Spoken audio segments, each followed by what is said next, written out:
welcome to episode 2 of Coffee Talk Live. I'm Coach Connie and I run the show here. And what I decided to do this year is start to bring other mamas in and start having conversations around a cup of coffee. So today I have Alexis Flores of the M word. So she decided to go all Hey, entrepreneur during COVID and start a lifestyle inspirational blog for moms. So hi Alexis. hey, Connie, finally seeing you face to face, like Yes. sort of. Oh my gosh. Yeah. So you're another one of my like COVID buddies because we live really close in Astoria. Yeah. And Uh-huh. we've never hmm met in I think I person. was, So it was yeah, like and I think I was the first. I was the first yeast person. you were also a yeast friend. Yeah, I think because you were making pizza, and I said I would if I had any yeast, and then you messaged me, say, "Oh, I have some. Just come and pick it up." And then I think that's when you were like, "Maybe I can do this for everyone." Wow. So Yeah. you're the start of the catalyst, the mom that sparked 1,000 bags of yeast in the neighborhood. Yeah, and I remember sending my husband. I'm like, if you see like a Mexican guy snooping around, do not like call the police. It's just like my husband getting the yeast from It's your porch. Queens. Like that's just a typical day. Like yeah, every different culture walking down the street. So I'm just like, okay, there's all right, whatever. Just don't steal my porch furniture. And yeah, so we got so much cool stuff to talk about today. But first of all, tell Yeah. me what's in your cup. What are you drinking? What's the coffee today? Oh, so I don't usually drink a lot of coffee, which we'll get into, but I received an espresso machine for Christmas like 2 years ago, Okay. and it's just great. So like we always buy different flavors, and this one is, I don't even know what it's called, but it's a little mini job. It's like a little espresso. So I have a little cappuccino that I made here, which is my go-to. And it's in my Nice. favorite little cup, which keeps things warm because it takes me forever to drink coffee. Yes. So I'm one of those people that it's like 2 hours later, and it's like, you still have a coffee? And I'm just like, yeah. So like I need my like little thermal cup. And it was so cute with the It flowers. is So super I had to. cute. Yeah, It's I'm addicted to buying cups. oh my gosh. Yeah, that's a hard addiction in a town with tiny kitchens and not a lot of storage Mm. space. So I would prioritize. Yeah, I've had to like donate a bunch of cups. Like when I got too much, I just donate them all, and then I start the new collection. That's really funny that you said that. So another mom was like purging during quarantine and whatever, and she just showed a bunch of coffee mugs she was giving away. And I saw two particular ones that were really interesting to me because they were from Pittsburgh. So one of them was like, I like my coffee black and gold, which is for the Steelers. And another one was just covered in smiley cookies, which anybody who's from Pittsburgh knows that like the Eaton Park restaurant is an iconic restaurant chain that always sells happy face cookies. It's one of my favorite cookies in the world. But anyways, yeah, that it was like the great mug kitchen clean out purge and whatever. And I snagged these two really cool little pieces of memorabilia from my hometown, which was really nice. That's cool. Yeah, and Mm-hmm. I'm also like I measure I measure what kind of day I have by like how many hours it takes me to drink my coffee or how many times I have to reheat it in the microwave. Because right now I don't have any like I just normally grab like the normal ceramic mug and it just ends up getting cold and I don't want to throw it Exactly. out because it's good coffee. So I heat it up and then it's like 3 in the afternoon and I'm putting like a third of a cup in the microwave and I'm just like, oh my gosh, killing me. But Exactly. I guess you just need one of these insulated cups then that are really cute. I really do. I was actually shopping for some strong as a mother items. Oh. If you Google it, there's a bunch of strong as a mother stuff on the internet. I just never bought any for myself. But um, I love the Nespresso machine. It's like I It's love amazing. espresso. I love the whole like coffee extraction process, but Nespresso does it in a way that like does not sacrifice the quality and the fact that they allow you to like bag up and return your pods for Yes. them to recycle. hmm I absolutely adore. And my husband used to Yeah. work in the my husband used to work in Soho around the corner from the Nespresso shop. So a million years ago, before I had a kid, I'd always go down and meet him for dinner or go shopping down there or something. And I'd always stop right at the Prince Street station so I could walk in and taste and have like a whole Nespresso experience. And then I ended up buying sleeves and love it. Today, That's awesome. today I'm having Columbia roast coffee from one of my clients who brought a bag of beans back for me when she went to visit her mom in Columbia. So cheers. Okay. And Super strong, hat tip to right? Maria. It's not that it's strong, but it's like that's one of the things they do really well in Colombia. So I'm just Oh, really that's true. Yeah. so cheers, and let's have a nice coffee talk. Yay. Cheers. All right. So Okay. tell me your origin story, the origin story of the M word, and why you started this project during 2020. Okay, so so it all started. Okay, so I had my daughter December of 2019. So it was like right in the beginning where we didn't know that this would happen. Okay. So it was from there that I basically was always looking up things like, how do I reinvent myself? How do I find some, like, how do I fix myself to feel normal and, you know, prioritize me also? But every time I looked up stuff, it was always like, blogs for mom, and this is what you do for the baby, and this is what you do for the baby, and the baby, and the baby. And I'm like, okay, there's a lot for the baby, but I kind of want to know, how can I talk myself and motivate myself to like get to a place where I feel comfortable. I still feel like part of the old me still exists, but kind of like shifting over into this new world of motherhood. And then I was like, oh, maybe I should be a fitness trainer for moms. Maybe I just thought of all these weird things that I like, and tried to like think, well, how can I incorporate this new chapter, right? But then I kind of pushed it to the side. I ended up going back to work in April, and pretty much, you know, COVID life, you're still stuck at home. And then before you know it, my company was like, we're getting rid of your position, you know, and I'm like, okay, whatever. So I was like, you know what, maybe it's time for a change anyway. I don't want to let this like bring me down at all, because the world's crazy anyway. There's no point in worrying about things right now. So I was looking up, oh, what can new moms do, or what jobs can moms do from home? And then of course, blogging comes up, right? It's like one of the number one things that they try to, you know, sell to new moms. And I was like, blogging. I was like, maybe I can write a blog, an inspirational blog, so I can like, you know, motivate moms to kind of think about themselves a bit and try to feel like it's okay to think about yourself. It's so, you know, it's not something you should be ashamed of if you want to get, you know, physically back on track. You know, there's so much out there that is about, you know, which is fine too. It's like, oh, accept yourself for the way you are, accept where you are, and that's fine. And it is. But there's some women who are like, I don't want to. I want to be as far close to like the way I was as possible, and feel confident and feel like myself again. And they shouldn't be shamed because they want to go in that direction. So that's why I was like, okay, I'll start writing this.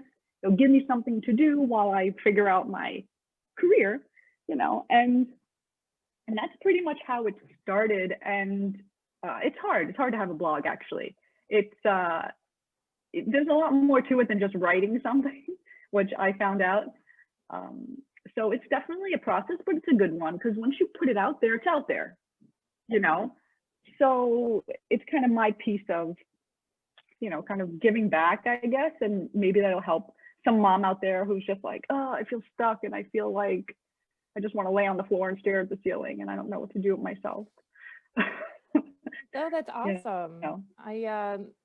Yeah, blogging is hard because you start with like, you just want to say something, and then you have to edit it, and then you have to make sure that the message is clear, and then don't even like, I've never even gotten into like trying to monetize a blog, because you know some people get this momentum and they're like, yeah, I got something to say, but then they realize that writing is hard. So why did you pick writing as your media versus podcast versus YouTube, kind of, you know, live interviews, stuff like this? Yeah. So basically, I mean, I majored in creative writing in college.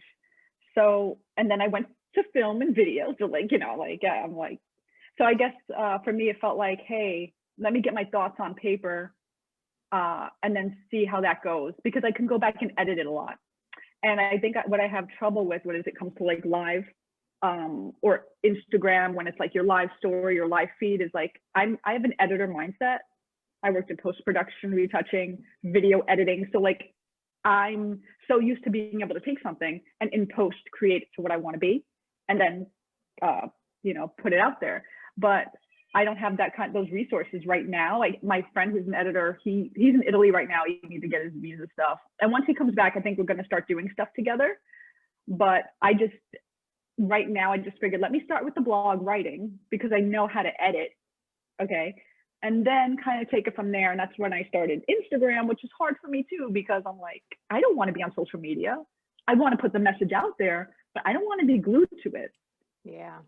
And that's kind of a thing too, because I'm telling people, get away from your social media, live your life, go outside. And I'm like, it's like, well, then what am I doing?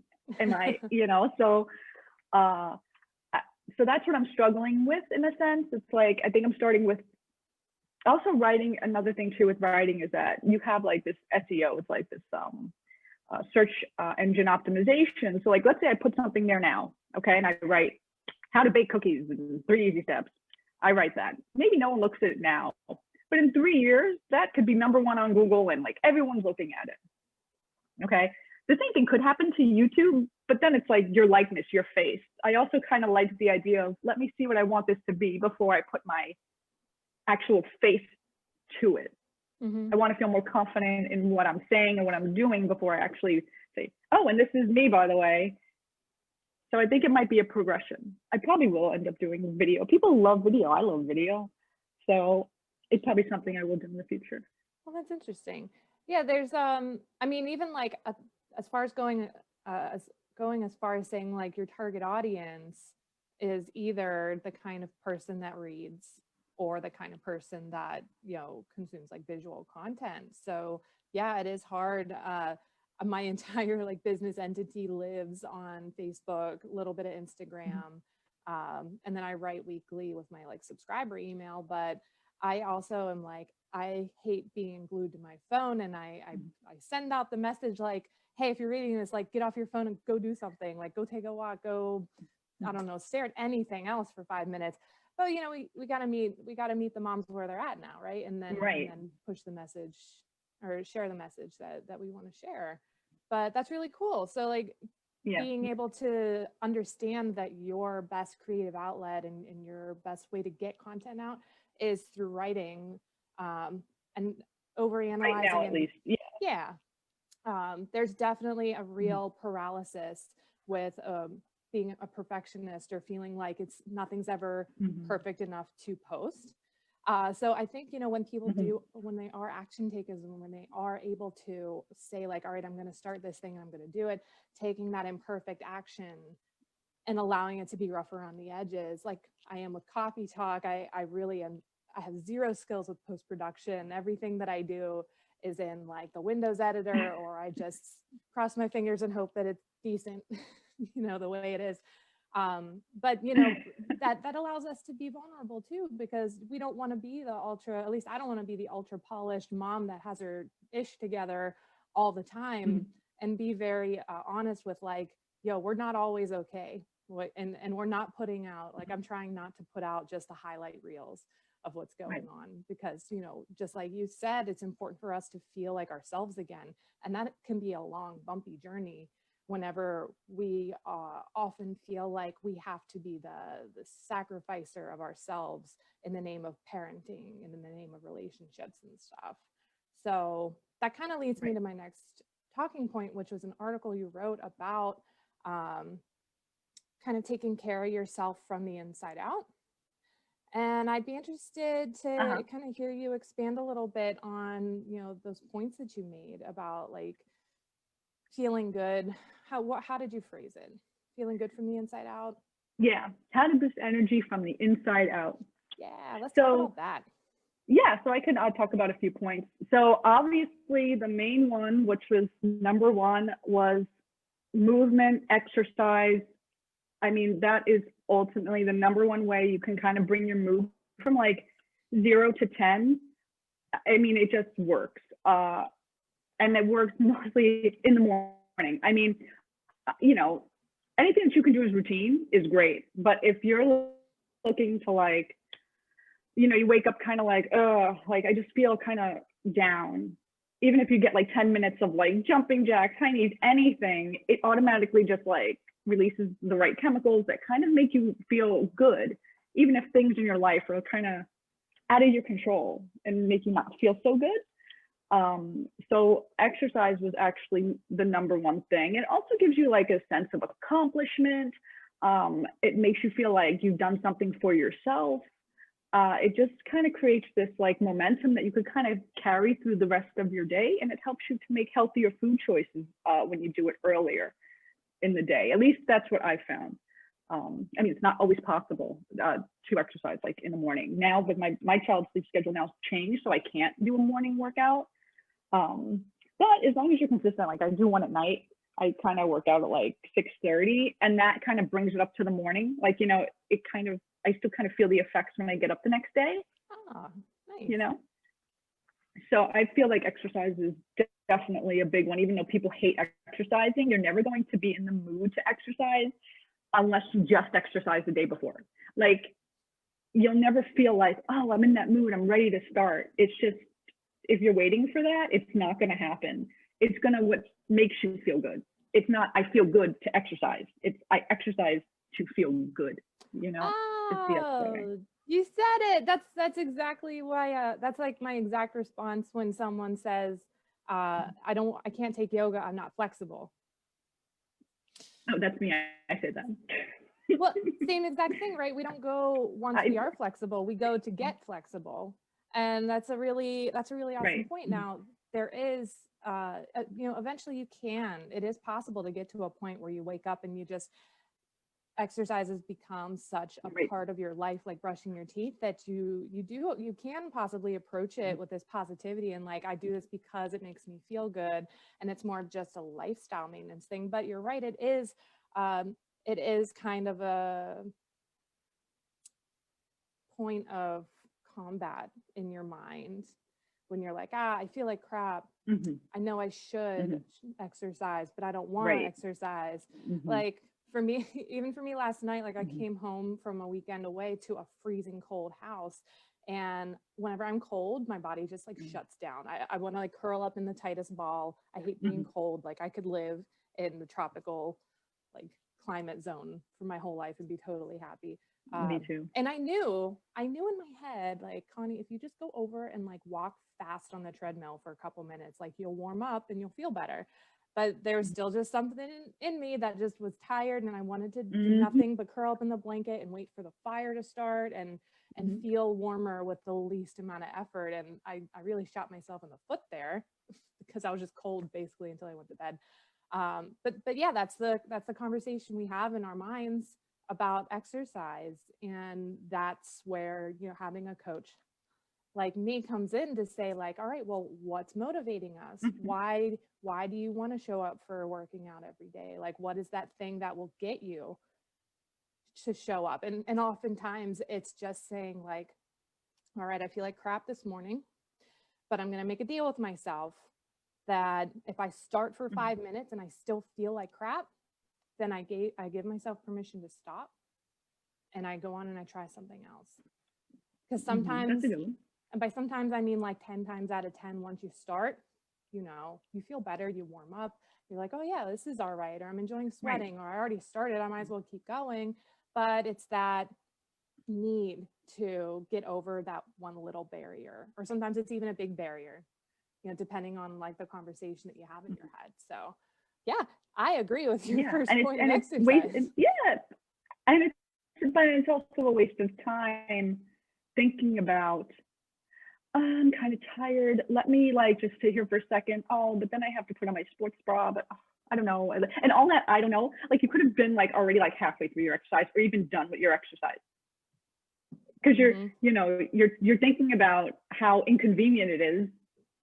And then, you know, if you just did it, like, okay, I'm doing this, I don't care how I feel, I'm just doing it, Yeah, and I've been there too. I've been that person who is like, I really don't want to exercise, blah. And I've been that person who was regular every day, I got this, I'm doing this, and it is about consistency. But like you said, starting is actually the hardest part. But once you're done, nobody's ever said, wow, I did this workout and I feel horrible. Like, I don't know anyone who's ever said that.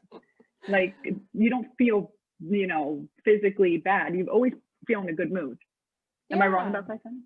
No, I've said something similar. Like, no one's ever left a yoga class, left a workout feeling worse, aside from like any kind of injury. Injury, In the moment, I have been in. I have this silly, not fear, but like immense respect for Pilates teachers, especially ones that used to be dancers, because their level of discipline and strength is just unlike anything I've ever seen. Like, I would take a 2-hour CrossFit class before I would take my girlfriend's Pilates class, who she was a dancer, went to dance school, and she's the one that would say like, all right, a little bit higher or a couple more seconds, and do these very intense exercises. And in the moment, yeah, I'm like, I regret this 100%. Why did I do this? Why is she doing this to me? This is awful. I'm cursing her name. And but at the end, it's always like, oh yeah, I'm glad she did that, because we don't know our limits unless they get tested. And if you're not a person that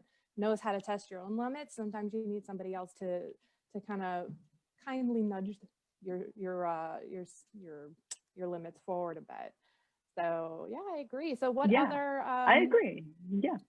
What other inside out thoughts do you have? Okay, foods. So I'm not really sure what foods actually boost your mood, but I do know what foods kind of make you feel like crap afterwards, that you think are making you feel good because you want them in the moment. Okay. And obviously it's alcohol.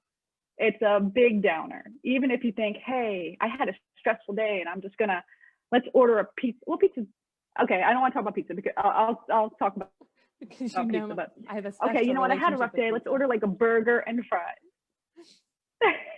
I love pizza, so that's why I'm like saying this. So basically, you'll be like, you know what?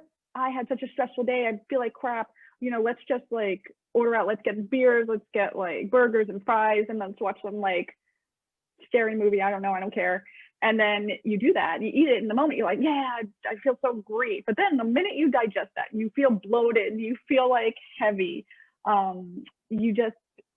It doesn't last. It's actually something that's actually going to zap your energy later on. And alcohol, like, yeah, maybe you'll feel good in the moment, but either later on or the next day, even, I've woken up feeling kind of down for no apparent reason. I'm just like kind of down, and I know it contributes. And even though I don't drink a lot, like even if I had like 1 glass of wine, 2 glasses of wine, next day I kind of feel down. And if I do that every day, like have 1 glass, before you know it, I'm kind of like in the mood. And I'm feeling down. And then you get dehydrated. People just never drink enough water when they're drinking. They just don't. Like, if you really want to like negate it, you really have to drink like 3 cups of water for every like 1 glass of wine that you drink.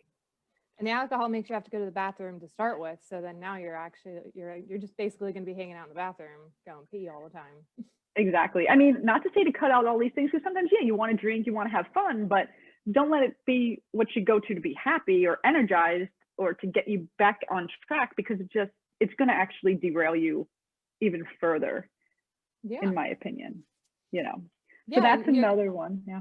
You touched on like 2 kind of important points with the nutrition. So yeah, there's, anybody who's ever started exercising or started eating healthier when they hadn't been integrating many fresh vegetables, fresh fruits, they have that naturally better feeling because they're eating things that support a healthy functioning body. So yeah, whenever we're consuming excessive amounts of processed sugar, whenever we're consuming alcohol, which has no redeeming qualities as far as like benefits to risks, we're doing things, we're putting things in our bodies that our body's just like, no, I don't like this doesn't do things for me that's helpful. And yeah, it causes a change in mood. And like you said, we know whenever we're eating healthier foods, we just feel better. And the other, the other side of that is when you feel like crap and you had a crappy part of your day, at the end of the day, and you're reaching for uh, heavily fatty, salty, sugary foods, you're creating this response, and you're Mhm. developing an unhealthy behavior, an unhealthy relationship with foods.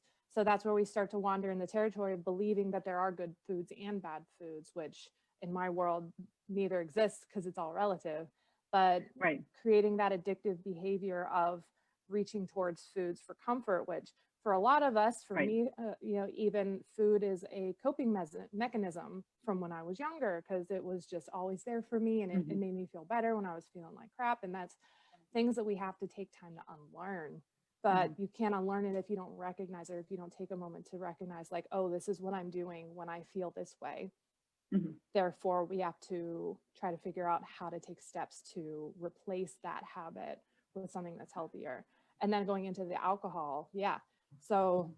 as far as calories go, it's 7 calories per gram. So, if you're having, I always count, in my head, a gram weighs the same as a staple or a paper Oh, clip. oh, I okay. learned that a long time ago. So, in my head, I'm thinking, like, all right, a normal cup of a normal glass of wine, maybe like 150 paper clips, 150 grams or something. Um, so we're consuming like 150 times 7 Mhm. calories. We could be like consuming a ton of extra calories in alcohol just to get Mhm. that buzz, just to get that comforting feeling. And that gets processed into basically sugar in our bodies. So Right.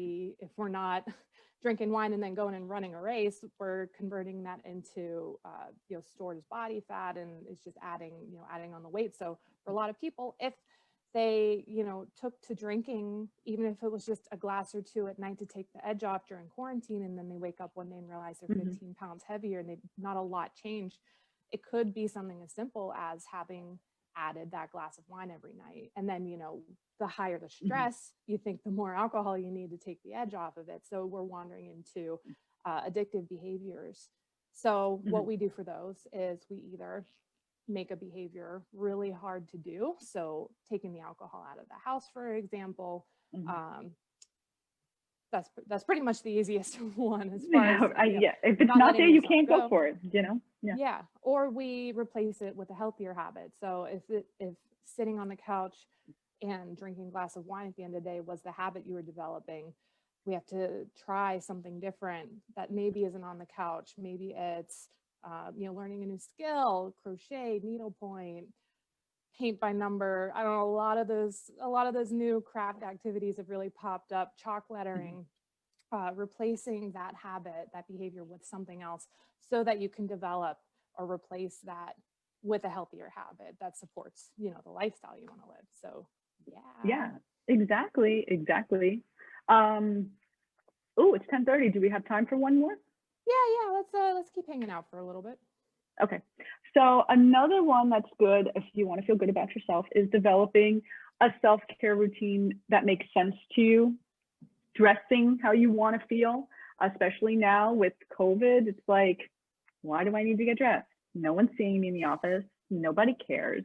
Okay. But if you're always getting up every day for a year now, okay, and you're putting on your sweatpants and you're just brushing your hair and you're putting on your sweatshirt, how do you expect yourself to feel good about yourself?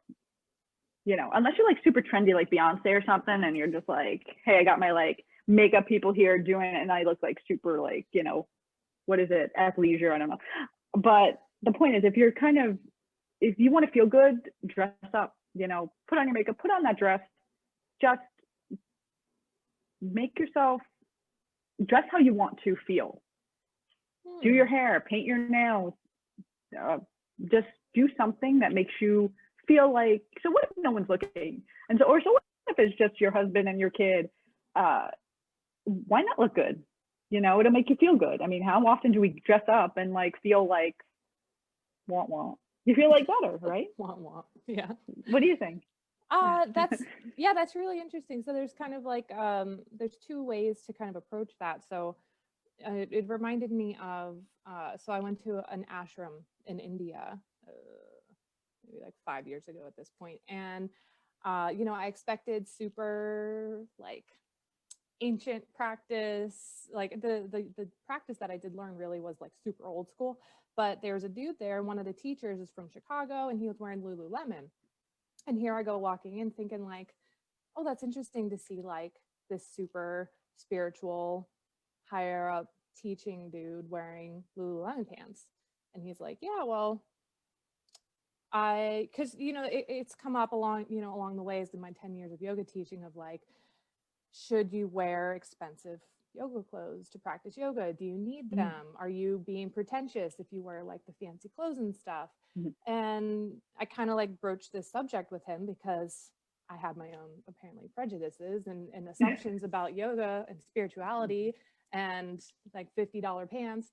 And he said, like, I wear these because they suit me and I feel good in them and they do a good job for what they do, but they don't define how I feel whether I'm wearing them or not. So like, I kind of extracted from that like wear whatever the hell you want, just don't feel like less of yourself if you're not wearing it. Having said that, if you do find yourself, you mentioned like, what if it's just my husband, what if it's just my kids in the house, but like you're looking at yourself in the mirror too, how many times a day? And if you're at a point where you're like, normally I wear at least this bare minimum of makeup. I was doing at least this bare minimum with my hair and wearing a bra.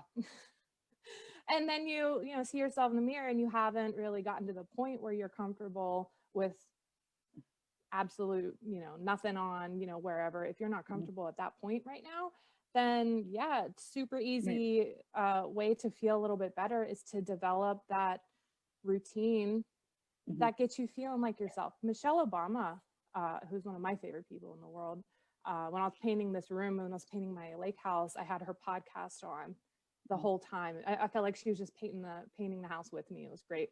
But she was talking about too how, she doesn't always wear like the fancy suits and always puts on her makeup or her hair on. But when she does have work to do, it's like it's not a complete transformation, but it's this whole mental preparation of like, all right, when I put on my clothes, these particular clothes, when I get the hair done, whenever I have my makeup on, I'm suiting up, I'm going to work, and I'm getting into that mindset to be that person. So it's like, yes and no. And like, we can eventually get to the point where we look in the mirror and love what we see no matter what we're doing. But like you said, if you kind of gave up on yourself, yes, and that's where I'm going. Yeah, that's what I mean. And you're like, I feel frumpy, I don't feel like me. And it's like the version of you that you're trying to get back to is someone who feels like you can love what you put on. You can be okay with the makeup you wear and the way you do your hair and the clothes you wear. But it's a fine line between like, you take it off and you automatically don't feel like yourself anymore. So it's like it's a process, kind of like yeah, that's true. I think it's more, I think you know where I'm going.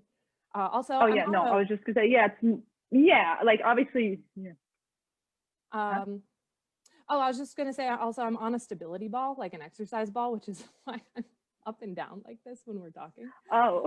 Because I don't have another office chair right now in this room, so it's like my workout space that I'm using a Swiss ball to function as a desk. Anyways, I mean, I agree 100. Yeah. Go ahead, please. Yeah, no, I'm saying I agree 100%. I agree 100% what you're saying. Like, some people, they can put on anything and they'll feel bad about themselves or good about themselves. So it's not really for like those kind of people, but it's more for like the person who, I used to put on dresses to go to work, and like I used to do my makeup and I used to do my hair, and I felt good about myself when I went to work. But since working from home, I've just been on kind of like survival mode, and it's kind of making everyday blend or making me not feel attractive. It's making me not feel like me. And it's like giving permission to yourself that it's okay to go out and buy new clothes, even if nobody at your office is necessarily going to see them. Because I know I've been in survival mode. Like clothes shopping to me is like, I feel like I have no clothes. I mean, but all women feel like they have no clothes, yet our closets are like full. I don't know why we're like that. But it's just more giving yourself permission to like, it's okay to, you don't have to have a reason.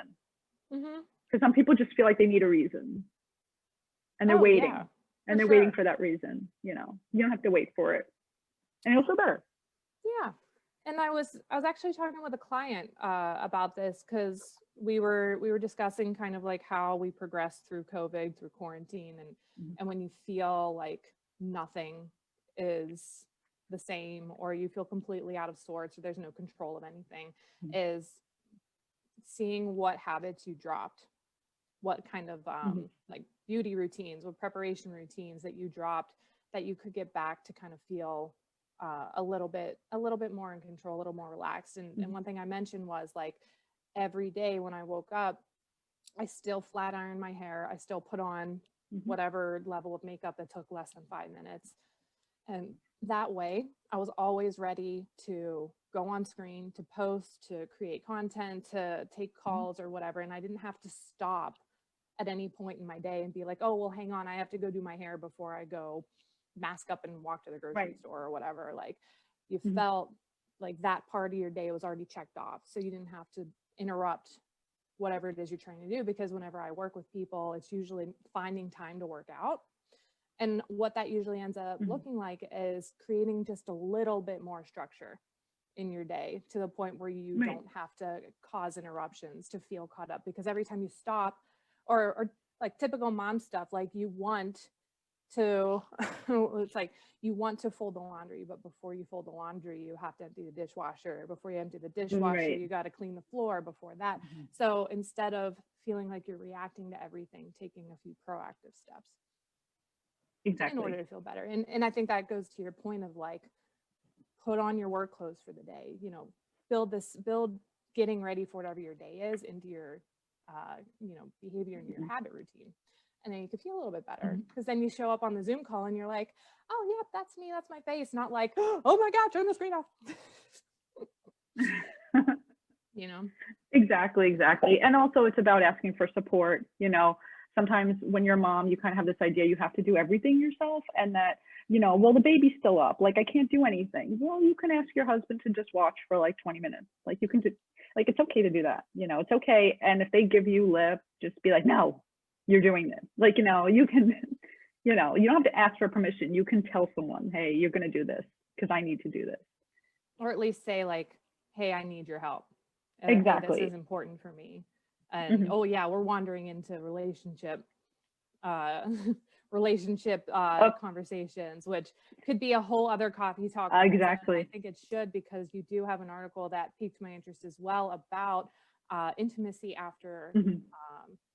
after having your baby. Right. So whether we get on the schedule again and talk more about that or Hmm. not, any mama who is also interested can go onto your website, Right. rockthemword.com, correct? That's right. Um, Yeah, and the same name for Instagram too, if you want to follow the Instagram.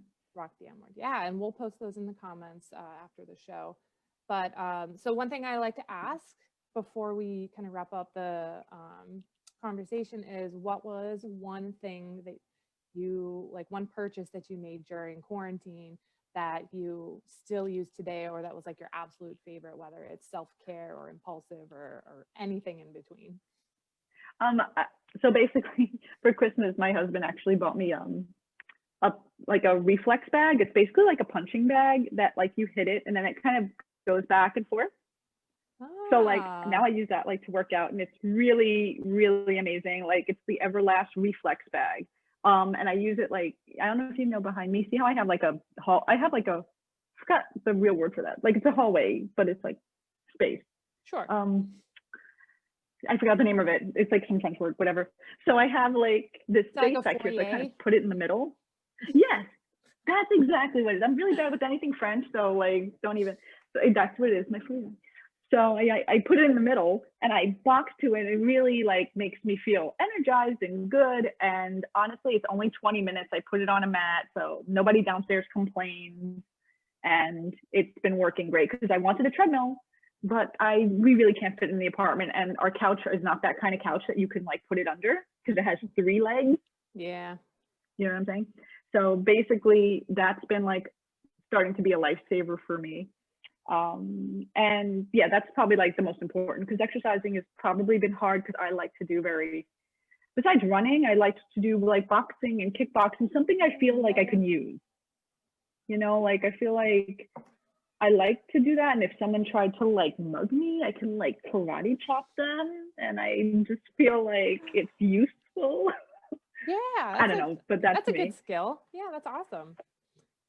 And, Cool. you know, now that people are crazy outside. It's crazy inside too. I say with crazy eyes. Yeah, so that was That's so cool. I'll have you, I want to see what that is. So I'll have you post a link to that little stress reliever as well in the comments. But thanks so much. This was an awesome coffee talk. And so what I want to let everybody who's watching know is that they can find you on Instagram, Rock the M Word. You have a Facebook page, the M Word as well. All of those links will be in the comment section. Go follow her, go support her, go read her stories, you know, friend her, hang out, say hi. Yeah, and if there's any subjects that people are interested in that they feel like aren't being covered, or they have like something that they'd really love to see an article on or a video on or anything, you know, feel free to post in the comments something that you'd like to read about, because I'm open to talking about anything. That's great. And just to let all my viewers know that I am looking for 8 mamas who are looking to take their post-COVID life from chaos to crushing it by developing healthy exercise, nutrition, and habits. My next launch for my 12-week program is in the middle of February. And if you're interested in hearing more about it, comment, tell me more, or DM me, tell me more, and I will give you the details. So thank you for joining me, Alexis. Enjoy the rest of your Nespresso. Stay strong, stay hydrated, and I will see you the next time I come back to Astoria. Yeah. All right. Take care. All right. Bye. Thank you. Women deserve to lead fulfilling lives, and there's no honor or glory in sacrificing your health, your happiness, and your identity in the name of work and family. I'm Connie Pastorius. I believe women are inherently strong for being able to create and nurture a human life while simultaneously working on and for themselves, and that should be celebrated.